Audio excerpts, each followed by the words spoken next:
Hello everyone, my name is Deepshikha Gumasta. Class 12 math में हम matrix पढ़ रहे थे।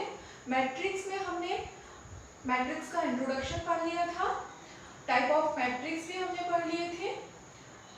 उसके बाद हमने एडिशन मैट्रिक्स का, टू मैट्रिक्स का एडिशन और सब्ट्रैक्शन भी हम पढ़ चुके थे। और अब हम देखते हैं मल्टीप्लिकेशन ऑफ टू मैट्रिक्स। ठीक है, एग्जाम्पल है इफ A and B, ये टू मैट्रिक्स है, then find the value of A B. तो ए और बी के मल्टीप्लिकेशन में ए को हम बोलते हैं प्री मल्टीप्लायर और बी को हम कहते हैं पोस्ट मल्टीप्लायर। ठीक, ए और बी का मल्टीप्लिकेशन तभी पॉसिबल होगा जब ए में नंबर ऑफ रो बी के कॉलम के इक्वल होंगे। यानी कि यदि ए में क्या है, 2 रो है तो बी में 2 कॉलम होना चाहिए, या ए में 3 रो है तो बी में 3 कॉलम होना चाहिए, तभी ए और बी का मल्टीप्लिकेशन पॉसिबल होगा। तो यहाँ पर तो ये स्क्वायर मैट्रिक्स है 2 क्रॉस 2 ऑर्डर का, और ये भी क्या है 2 क्रॉस 2 ऑर्डर का। तो इसमें 2 रो है और इधर पे 2 कॉलम है। तो हम ए और बी का मल्टीप्लाई करते हैं। ए के प्लेस पे हम लिखते हैं ए बी माइनस बी ए, और b आपका क्या है a माइनस बी बी ए। तो अब हम इनका मल्टीप्लाई कैसे करेंगे? जो आपका फर्स्ट मैट्रिक्स है इसके रो का हम मल्टीप्लाई करेंगे इसके कॉलम में। ठीक है, तो a into A plus b into B. ठीक, अब सेकेंड एलिमेंट निकालने के लिए फर्स्ट रो का हम मल्टीप्लाई करेंगे सेकेंड कॉलम में। ठीक, अच्छा, जब इनका मल्टीप्लाई होगा तो ये क्या है 2 क्रॉस 2 ऑर्डर का है और ये भी 2 क्रॉस 2 ऑर्डर का है। तो जो आपका ए भी होगा ये भी क्या होगा 2 क्रॉस 2 ऑर्डर का होगा। ठीक, A11 ये एलिमेंट होता है A11, ये एलिमेंट A12, A21, A22। यानी इसका फर्स्ट A11 निकालने के लिए हम क्या करेंगे, फर्स्ट रो का फर्स्ट कॉलम में मल्टीप्लाई करेंगे, और A12 निकालने के लिए हम क्या करेंगे, फर्स्ट रो का सेकेंड कॉलम में मल्टीप्लाई करेंगे। फिर A21 निकालने के लिए सेकेंड रो का फर्स्ट कॉलम, देखिए A21 2 यानी सेकेंड रो और फर्स्ट कॉलम। ठीक, A22 यानी सेकेंड 2 यानी सेकेंड रो और ये 2 मतलब सेकेंड कॉलम। ठीक, तो अभी हमने क्या मल्टीप्लाई किया, फर्स्ट रो का फर्स्ट कॉलम में मल्टीप्लाई किया। अब A12 निकालने के लिए फर्स्ट रो का हम सेकेंड कॉलम में मल्टीप्लाई करते हैं। तो A का मल्टीप्लाई माइनस बी में होगा, A इंटू माइनस बी, ठीक, प्लस B इंटू A। ठीक है, अब सेकेंड रो का हम फर्स्ट कॉलम में मल्टीप्लाई करेंगे। तो minus B into A plus A into B. अब हम सेकेंड रो का सेकेंड कॉलम में मल्टीप्लाई करेंगे, minus B into minus B plus A into A. ठीक है,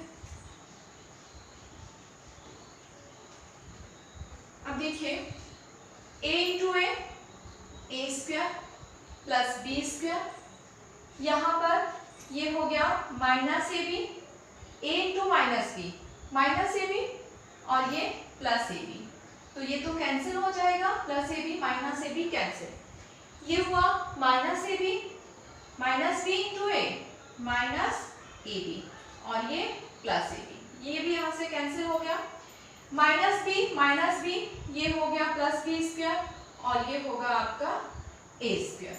ठीक है, तो ये क्या आया आपका, ए भी आपका इक्वल आया ए स्क्वायर प्लस बी स्क्वायर, यहाँ पर 0, ये भी कैंसिल हो चुका है तो ये भी 0 और ये A square plus B square, ये आपका a इंटू बी।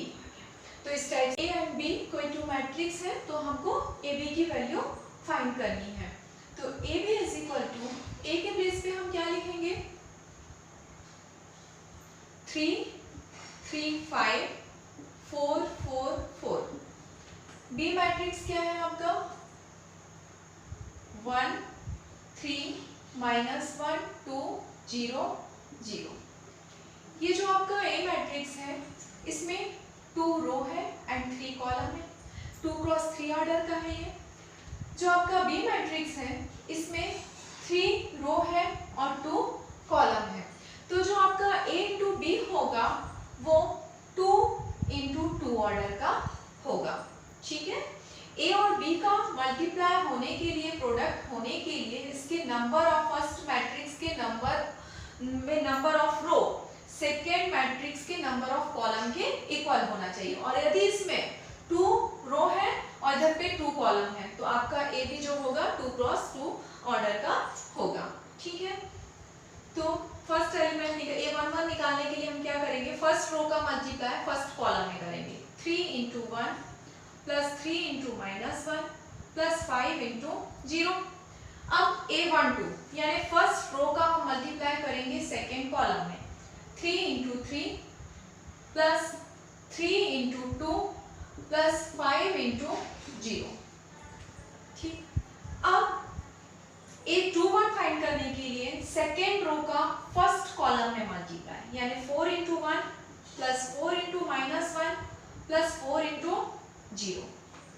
अब सेकेंड रो का मल्टीप्लाई सेकेंड कॉलम में 4 into 3 plus 4 into 2 plus 4 into 0। ठीक है, A into B is equal to 3 into 1 3, 3 into -1 -3 plus 5 into 0 0। 3 3 जा 9, 3 2 जा 6 प्लस 0। ठीक है, 4 इंटू 1 ये 4, 4 इंटू -1 -4 प्लस 0, 4 3 जा 12, 4 2 जा ये 8 और प्लस ये 0।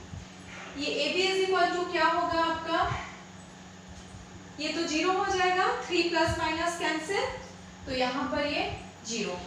9 प्लस 6 15,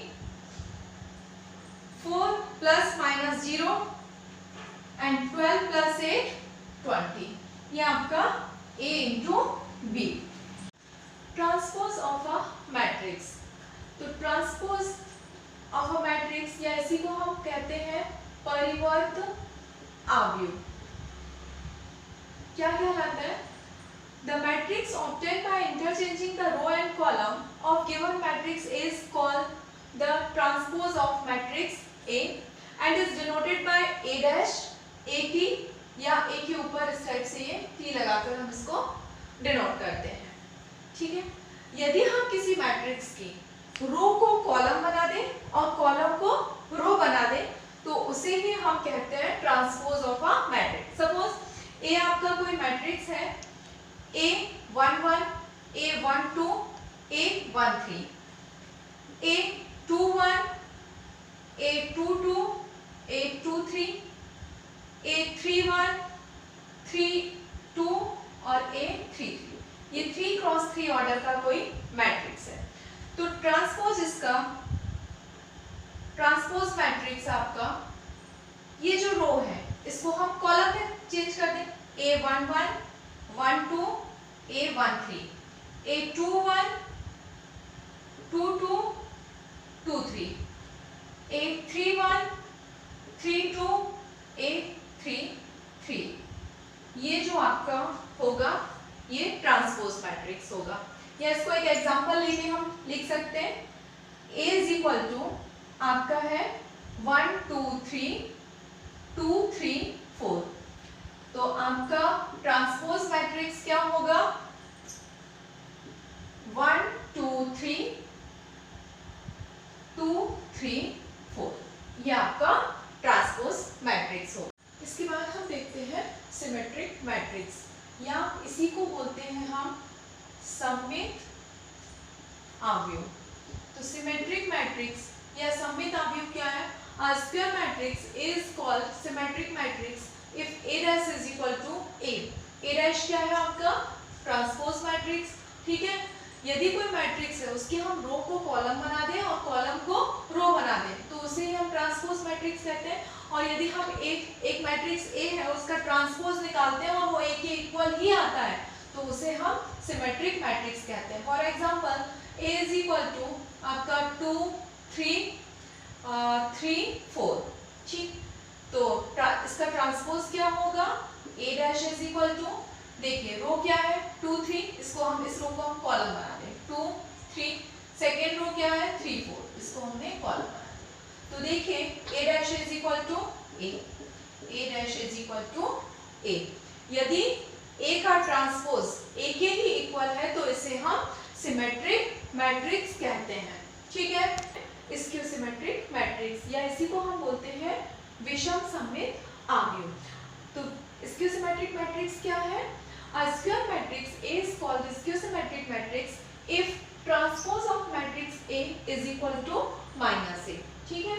कोई मैट्रिक्स A है, यदि हम उसका ट्रांसपोज करते हैं, ठीक है, और वो -A के इक्वल आता है तो इसे ही हम स्क्यूसिमेट्रिक मैट्रिक्स कहते हैं या विषम सममित आव्यूह कहते हैं। For example A is equal to, आपका ये कोई मैट्रिक्स है, तो एक चीज याद रखिए कि जो भी आपका स्क्यूसिमेट्रिक मैट्रिक्स होता है उसका डायगोनल जो होता है वो 0 होता है, ठीक, 1 2 और ये 4, -1 -2 और ये -4, ठीक है। अब इसका ट्रांसपोज निकाले हम तो A dash is equal to क्या होगा, रो को हम ट्रांसपोज कैसे, रो को हम कॉलम बना देते हैं। तो फर्स्ट रो क्या है 0 1 2, इसको फर्स्ट कॉलम बना दें। सेकंड क्या है -1 0 4 और थर्ड -2 -4 और ये 0, ठीक है।